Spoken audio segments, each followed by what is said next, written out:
Voilà 26 ans que l'ONG, la chaîne de l'espoir, soigne 200 000 enfants dans 30 pays, forme des médecins, construit 5 hôpitaux.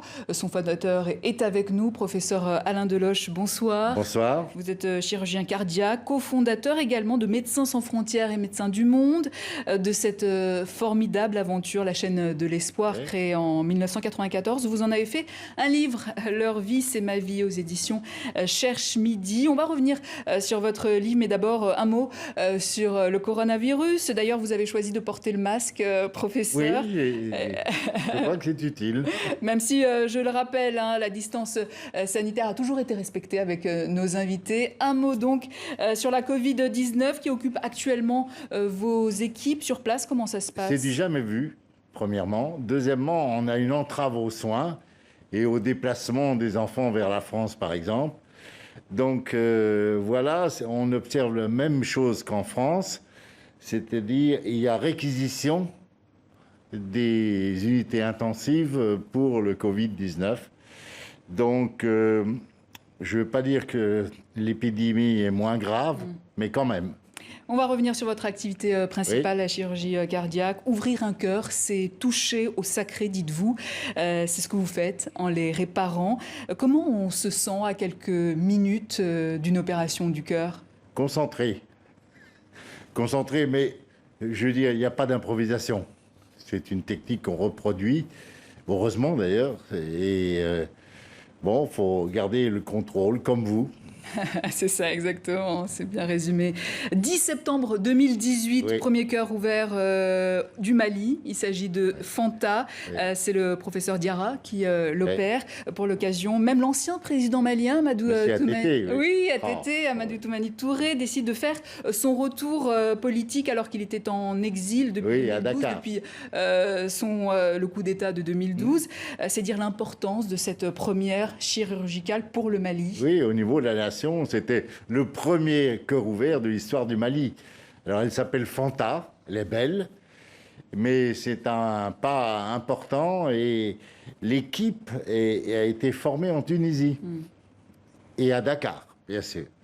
Donc, on voit là un tournant important de notre pratique, c'est que on pratique le sud-sud. Alors, il y a une coopération sud-sud. Voilà, ça c'est très important et c'est l'avenir. C'est l'avenir. L'équipe du Sénégal a été formée au Vietnam.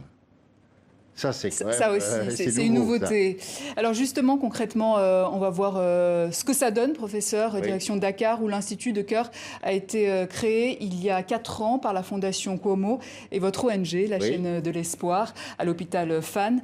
Ce centre à la technologie de pointe a permis de soigner 537 enfants défavorisés du Sénégal, mais aussi de Gambie, du Burkina Faso ou encore du Bénin. Voici le portrait de Djibril, un tout jeune patient de 12 ans. La fin d'un long calvaire.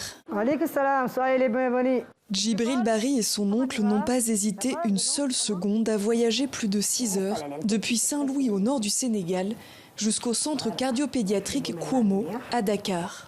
C'est ici que se trouve leur unique espoir de réparer le cœur du garçon de 12 ans. Il perdait considérablement du poids et il toussait. Ainsi, on a commencé par l'amener dans les dispensaires. De là-bas, ils nous ont orientés vers l'hôpital régional de Saint-Louis. C'est à l'hôpital de Saint-Louis qu'on lui a diagnostiqué cette maladie du cœur et qu'on nous a parlé de l'hôpital Fann de Dakar. Je suis très content d'être là.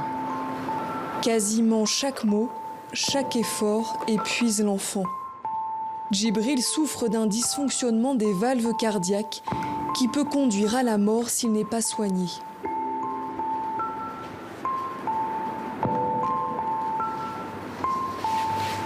Cet hôpital à la technologie de pointe a été créé il y a près de 4 ans par la Fondation Cuomo et l'ONG La Chaîne de l'Espoir pour répondre aux besoins criants de la région. Depuis, le chirurgien Amadou Gabriel VI a opéré du cœur une centaine d'enfants venus de toute l'Afrique de l'Ouest, tous dans un état de santé critique. Aujourd'hui, il reçoit Djibril pour une dernière consultation avant une opération entièrement prise en charge par l'hôpital. La première option, c'est qu'on puisse réparer le cœur. ce qui n'engendrera pas trop de prise de médicaments après. La deuxième option, c'est qu'on n'arrive pas à lui réparer le cœur. Dans ce cas, il faudra lui mettre une machine à la place, ce qui entraînera pour l'enfant la prise de médicaments pour le restant de sa vie.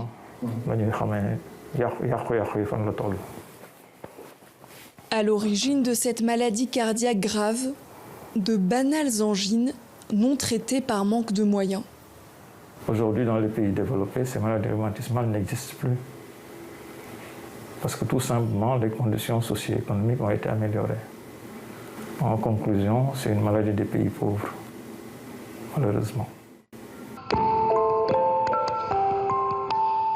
Le grand jour est arrivé pour Djibril.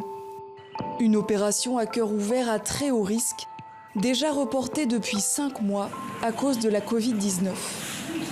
L'intervention s'annonce difficile, surtout sur le plan anesthésique, parce qu'en fait, l'enfant n'est pas très stable. Et ça, c'est dû à l'évolution de sa maladie. Il présente ce qu'on appelle une hypertension artérielle pulmonaire sévère, donc ce qui le rend instable. Donc là, ils ont déjà commencé à mettre des médicaments pour un peu maintenir sa tension stable. On va essayer d'aller assez vite. Pour réparer l'organe malade, le chirurgien doit arrêter le cœur de l'enfant. 3 heures d'intervention sous haute tension.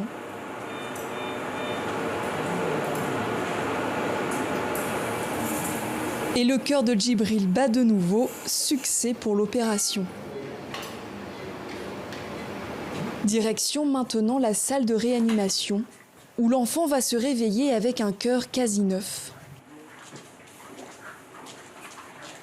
Quelques jours plus tard, Djibril est toujours sous étroite surveillance dans sa chambre d'hôpital. Est-ce que tu manges bien? Oui. Tu trouves le sommeil facilement en allant au lit? Oui. Avec son cœur réparé, Djibril n'a qu'une envie. Je veux reprendre des études. Le jeune patient avait dû arrêter l'école en CP à cause de sa maladie. Maintenant, il compte bien étudier, jouer au football, retrouver enfin sa vie d'enfant. Professeur, il y a Djibril et Fanta, mais il y a aussi Bessie et Eyenga, 2 sœurs siamoises que vous racontez dans votre livre. Elles sont du Cameroun. TV5 Monde avait fait un reportage sur elles. On a vu comment vos équipes ont réussi à les séparer, à séparer leurs deux. Elles vont très bien. Et elles vont très bien. Vous avez toujours des nouvelles de vos patients, évidemment. Leurs 2 corps étaient donc reliés par l'abdomen et le foie. Ce genre de malformations sont dans beaucoup de pays considérées comme des malédictions. Vous citez par exemple également le cas de Sekou, qui a été opéré d'un bec de lièvre. Le bec de lièvre considéré, même en France d'ailleurs, à une certaine époque, comme le signe de Satan. Les mères diabolisées. Sont diabolisées. Les mères sont diabolisées, condamnées. Et l'exclusion de ces enfants de leur village, de l'école, de la vie sociale. Alors on s'est rapproché des... Dans le cas de Sekou, au Sekou, Mali. par exemple, au Mali, oui. Mais partout en Afrique, on constate cela. Alors on se rapproche des tradipraticiens, qui peuvent être très utiles s'ils comprennent bien la problématique. C'est la médecine moderne qui rencontre les tradipraticiens. J'ai trouvé ça très impressionnant. Et cette collaboration aussi, utile et ils sont très bien formés, je trouve. Et simplement, il faut admettre la réalité que l'enfant n'est pas diabolisé et que non seulement il n'est pas diabolisé, mais il peut être, entre guillemets, guéri ou opéré. 200 000 enfants ont pu être sauvés grâce à votre ONG. Beaucoup n'ont pas cette chance. C'est d'ailleurs la question que vous vous posez. Comment combler le fossé médical entre les continents? Est-ce que vous avez trouvé une réponse? Tout bouge. Tout change et je suis plutôt optimiste. La clé de tout, c'est la formation. Et bien sûr, des structures aux normes dans les pays. Et donc cette formation, je l'ai dit tout à l'heure, elle change complètement. C'est une révolution. Quand on dit le sud-sud, c'est très très important. Et voilà, l'avenir est quand même serein par rapport à ce que j'ai vécu il y a 20 ans. Alors, professeur, vous œuvrez beaucoup en Afrique subsaharienne, on l'a bien compris. Et il y a un danger auquel les humanitaires sont de plus en plus confrontés, c'est qu'ils sont assimilés à l'Occident, détestés. Vous en parlez dans votre livre. Que répondre à cela? Alors là, tout change, y compris l'insécurité. On se sent par moments une cible, symbole de l'Occident détesté dans certaines contrées du monde, comme on travaille à Kaboul, par exemple. Et c'est vrai que ça oblige à un autre mode de travail et de tenir compte des zones rouges qui sont des no man's land dans certains cas. Professeur Alain Deloche, merci. Je rappelle le titre de votre livre, Leur vie, c'est ma vie, aux éditions Cherche Midi. Et je rappelle que les droits d'auteur seront reversés pour les besoins de votre ONG, la chaîne de l'espoir. Merci à vous.